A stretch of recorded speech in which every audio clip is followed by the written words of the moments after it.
ICSC chemistry class 9 chapter water. आज part 2 में हम लोग सॉल्यूशन टॉपिक डिस्कस करेंगे। तो सॉल्यूशन क्या होता है, पहले हम लोग सॉल्यूशन की डेफिनेशन देखें।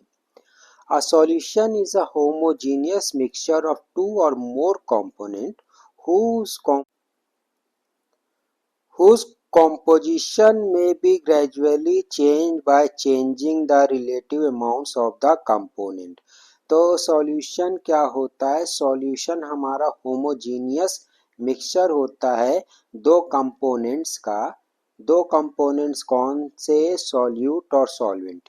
सॉल्यूट और सॉल्वेंट मिलकर क्या बनाते हैं? सॉल्यूशन बनाते हैं। ठीक है।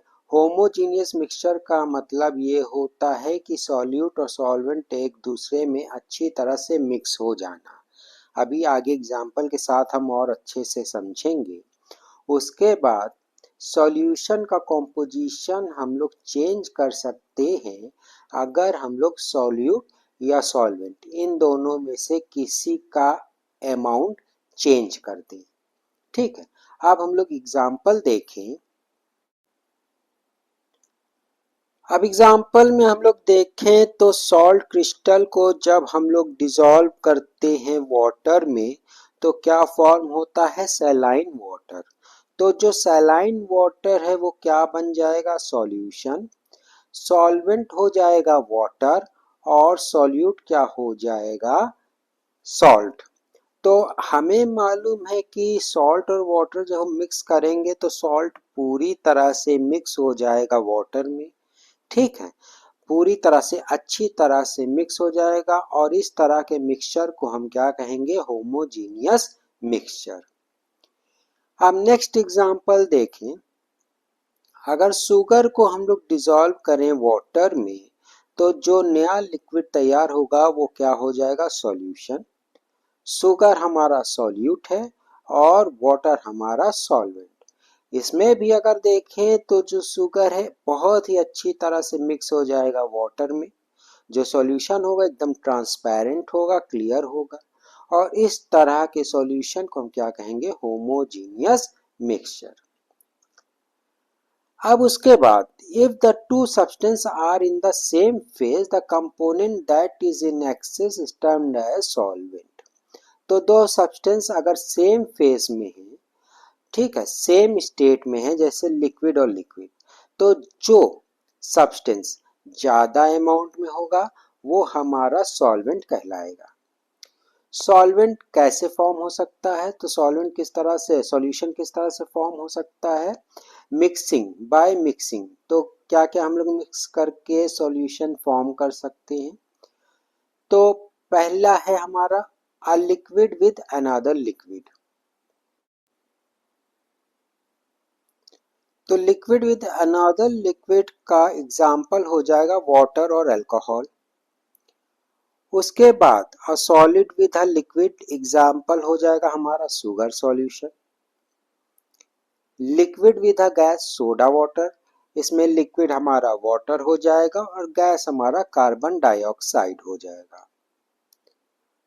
उसके बाद a solid with another solid alloy हो जाएगा। ठीक है।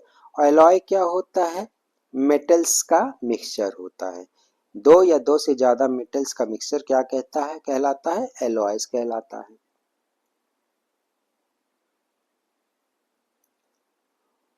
उसके बाद सॉलिड सॉलिड का होमोजीनियस सॉल्यूशन क्या कहलाएगा? Solid solution. एग्जाम्पल हम लोग देख लें, जैसे गोल्ड। गोल्ड को हम लोग ज्वेलरी मेकिंग के लिए यूज करते हैं और गोल्ड में अगर स्मॉल क्वांटिटी में कॉपर और सिल्वर मिला दें तो वो एलॉय बन जाएगा।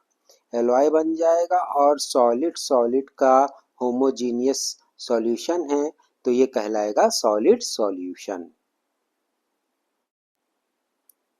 अब देखें हम लोग ट्रू सॉल्यूशन। ट्रू सॉल्यूशन क्या होता है?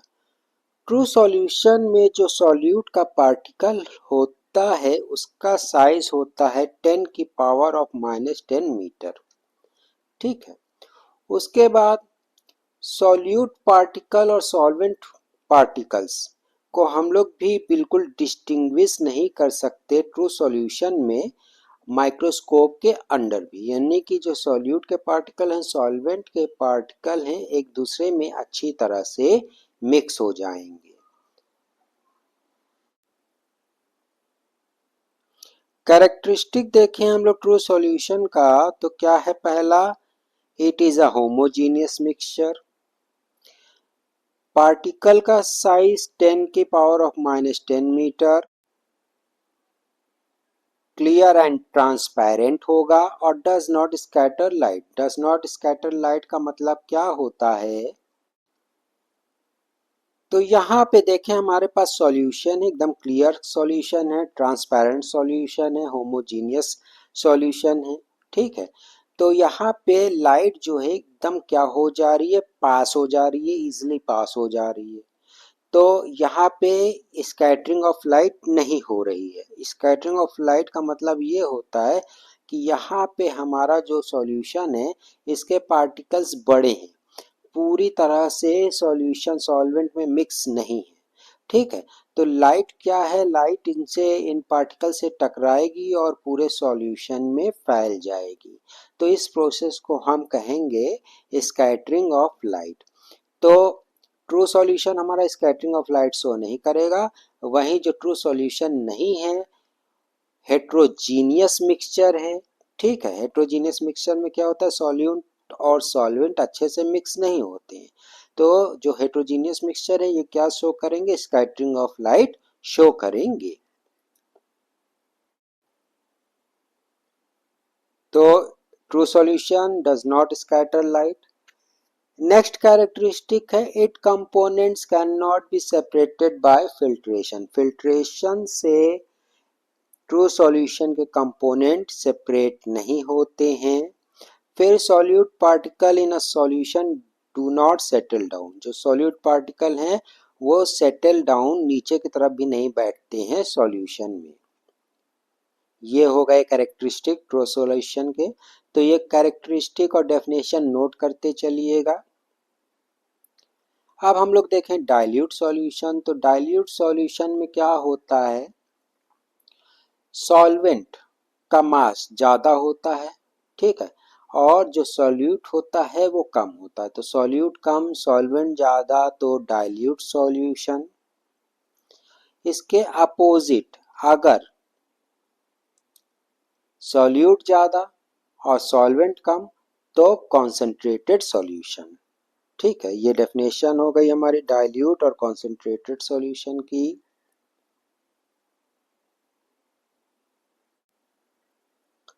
फिर सैचुरेटेड सॉल्यूशन की डेफिनेशन हम लोग देखें तो saturated solution, a solution that cannot dissolve any more of the solute at a given temperature। given temperature पे अगर solution और ज़्यादा solute नहीं dissolve कर पाता, ठीक है, यानी कि एक्सेस में कर लिया है, अब सॉल्यूट नहीं उसमें डिसॉल्व हो पा रहा है, तो इस तरह का सॉल्यूशन हमारा क्या कहलाएगा, सैचुरेटेड सॉल्यूशन।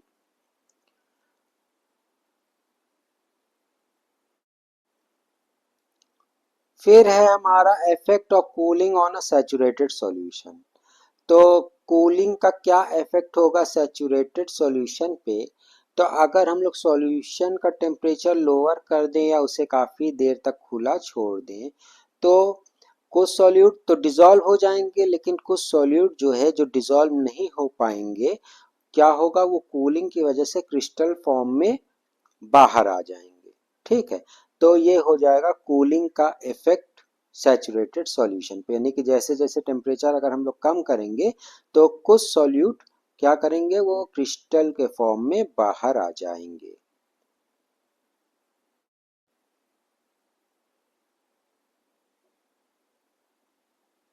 फिर आता है अनसैचुरेटेड सॉल्यूशन। अनसैचुरेटेड सॉल्यूशन की डेफिनेशन क्या है, a solution in which more of the solute can be dissolved at a given temperature is known as unsaturated solution. यानी कि गिवन टेम्परेचर पे अगर हम लोग सॉल्यूशन में और सॉल्यूट डिसॉल्व कर सकते हैं, डिसॉल्व अगर सॉल्यूट और हो रहा है सॉल्यूशन में, तो इस तरह का सॉल्यूशन क्या कहलाएगा, अनसैचुरेटेड सॉल्यूशन।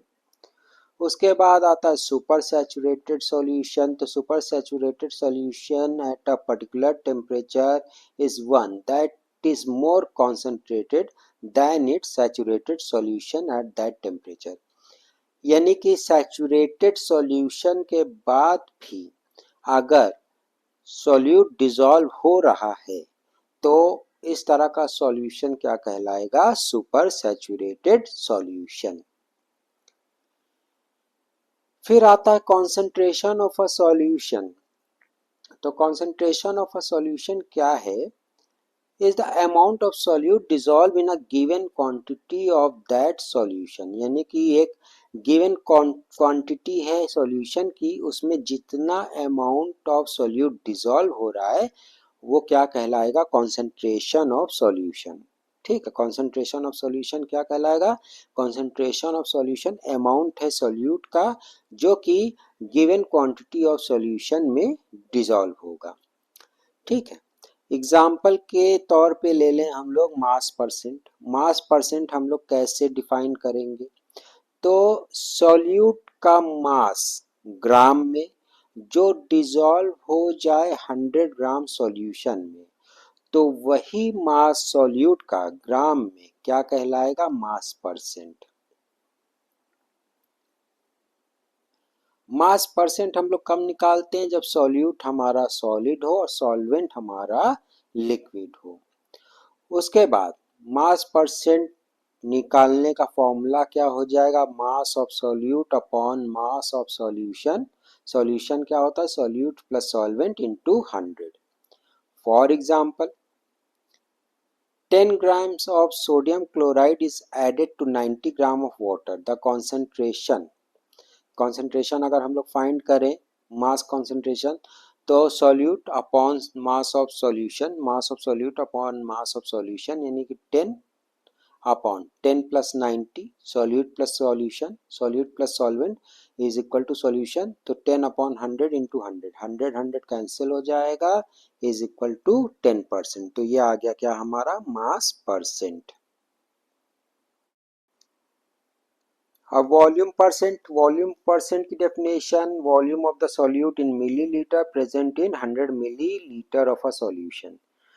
तो वॉल्यूम परसेंट क्या होता है, तो volume of solute in millimetre present हो किसमें, 100 मिलीलीटर ऑफ सॉल्यूशन में। ठीक है, तो जितना वॉल्यूम ऑफ सॉल्यूट मिलीलीटर्स में प्रेजेंट होगा 100 मिलीलीटर ऑफ सॉल्यूशन में, वही कहलाएगा हमारा वॉल्यूम परसेंट। वॉल्यूम परसेंट हम लोग तब निकालते हैं जब सॉल्यूट और सॉल्वेंट दोनों ही लिक्विड फॉर्म में हो। फॉर्मूला क्या हो जाएगा, volume of solute upon volume of solute plus volume of solvent into 100। तो एग्जांपल हम लोग ले लें, 30 ml of alcohol is mixed with 70 ml of water to get 100 ml of solution. Volume percent क्या हो जाएगा, solute 30 ml 30, 100 solution into 100, 100 cancel हो जाएगा, 30%। तो ये आ गया हमारा वॉल्यूम परसेंट। उसके बाद नेक्स्ट एग्जांपल देखें, 2.5 litre of alcohol is present in 10 litre of aqua solution of alcohol, calculate the volume percent. तो volume of solute 2.5 litre, volume of solution 10.0 litre, volume of solute 2.5, volume of solution upon 10 into 100 कर दें, solve करने पर 25% हमारा answer आ जाएगा। Next example देखें एक हम लोग, 50 gram of sugar is dissolve in 2.45 kg of water, calculate the concentration of solution. तो यहाँ पे सॉलिड और लिक्विड है तो मास परसेंट निकालना पड़ेगा। तो मास of solute 50 grams, mass of solvent अगर 2.45 kg को ग्राम में कन्वर्ट करें तो 2450 ग्राम आ जाएगा। ठीक है, mass of solute plus mass of solvent is equal to mass of solution, यानी कि दोनों को ऐड कर दें, 50 प्लस 2450 तो आ जाएगा 2500, 2500 ग्राम आ जाएगा क्या, मास ऑफ सॉल्यूशन। सॉल्व कर लें फॉर्मूले में वैल्यूज पुट करके, फॉर्मूला क्या हो जाएगा, mass of solute into 100 upon mass of solution. तो 50 upon 2 500 into 100 is equal to 2% आ जाएगा सॉल्व करने पर। तो मास परसेंट कितना आ जाएगा, 2%।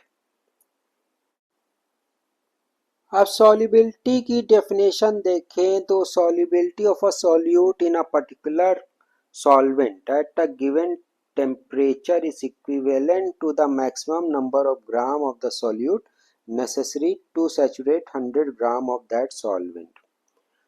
तो solubility of a solute in a particular solvent at a given temperature, तो solubility जो solute की होगी किसी पर्टिकुलर सॉल्वेंट की गिवन टेम्परेचर पे वो क्या हो जाएगी कि मैक्सिमम नंबर ऑफ सॉल्यूट ग्राम में, जो कि सॉल्वेंट को 100 ग्राम सॉल्वेंट को सैचुरेट कर दें। ठीक है, तो मैक्सिमम नंबर ऑफ सॉल्यूट ग्राम में जो कि 100 ग्राम ऑफ सॉल्वेंट को सैचुरेट कर दें, वही कहलाएगा solubility of solute. For example 100 gram of water है, टेम्परेचर है 40 डिग्री सेल्सियस, सोडियम क्लोराइड 36.5 ग्राम और क्या कहते हैं पोटेशियम नाइट्रेट का 65 ग्राम है। तो अब जो सॉल्युबिलिटी है यानी कि 36.5 ग्राम सोडियम क्लोराइड चाहिए 100 ग्राम ऑफ वाटर को सैचुरेट करने के लिए, 65 ग्राम पोटेशियम नाइट्रेट चाहिए 100 ग्राम ऑफ वाटर को सैचुरेट करने के लिए।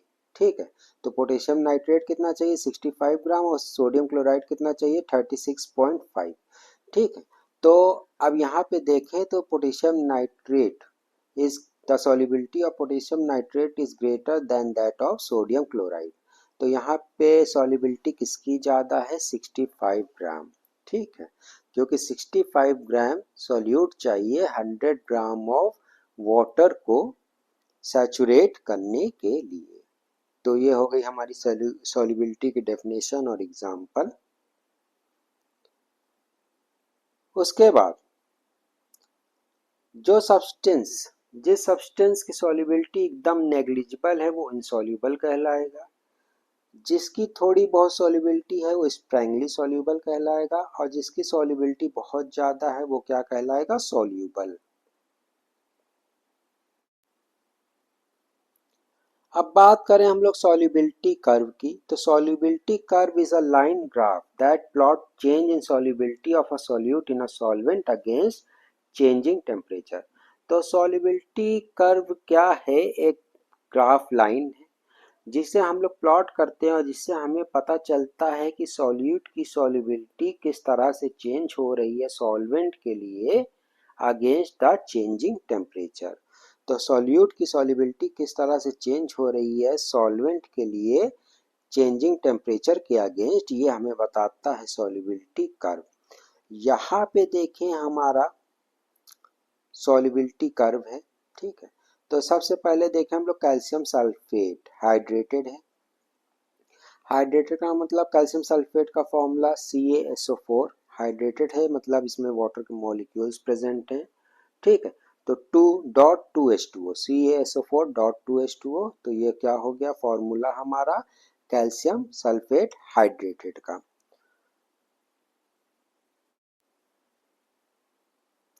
तो कैल्शियम सल्फेट के सॉल्युबिलिटी कर्व से हमें पता चल रहा है कि जो सॉल्युबिलिटी है कैल्शियम सल्फेट की वो डिक्रीज हो रही है जिस तरह से टेम्परेचर राइज कर रहा है। टेम्परेचर जैसे जैसे बढ़ रहा है वैसे वैसे सॉल्युबिलिटी क्या हो रही है कैल्शियम सल्फेट की डिक्रीज हो रही है। पहले तो इंक्रीज कर रही है फिर एक पर्टिकुलर टेम्परेचर पे पहुंच के डिक्रीज कर रही है। इस तरह का और एग्जाम्पल है हमारा सेरिक सल्फेट और स्लेट लाइन कैल्शियम हाइड्रोक्साइड। ठीक है, तो इनकी सॉल्युबिलिटी एक पर्टिकुलर टेम्परेचर तक बढ़ेगी और फिर डिक्रीज करेगी, टेम्परेचर बढ़ता रहेगा। ठीक है, और सॉल्युबिलिटी फिर बाद में क्या करेगी डिक्रीज करेगी।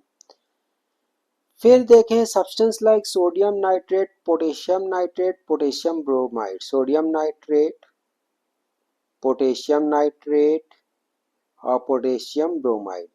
तो इनकी solubility increase with rise in temperature. तो इनकी जो सॉल्युबिलिटी है वो इंक्रीज करेगी जैसे जैसे टेम्परेचर हमारा इंक्रीज करेगा।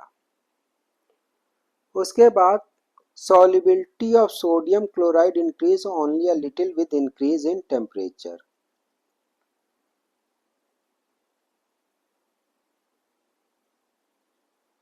तो यहाँ पे देखें solubility कर्व सोडियम क्लोराइड का तो बहुत ही हल्का सा इंक्रीज कर रहा है टेम्परेचर के साथ। ठीक है, तो इस तरह से सॉल्युबिलिटी कर्व अलग अलग कंपाउंड का हमें बताता है कि किस तरह से सॉल्युबिलिटी इनकी इंक्रीज कर रही है, डिक्रीज कर रही है विद द टेम्परेचर। अब नेक्स्ट पार्ट में हम लोग सॉल्यूशन टॉपिक के कुछ क्वेश्चन सॉल्व करेंगे, न्यूमेरिकल सॉल्व करेंगे और आगे का टॉपिक डिस्कस करेंगे।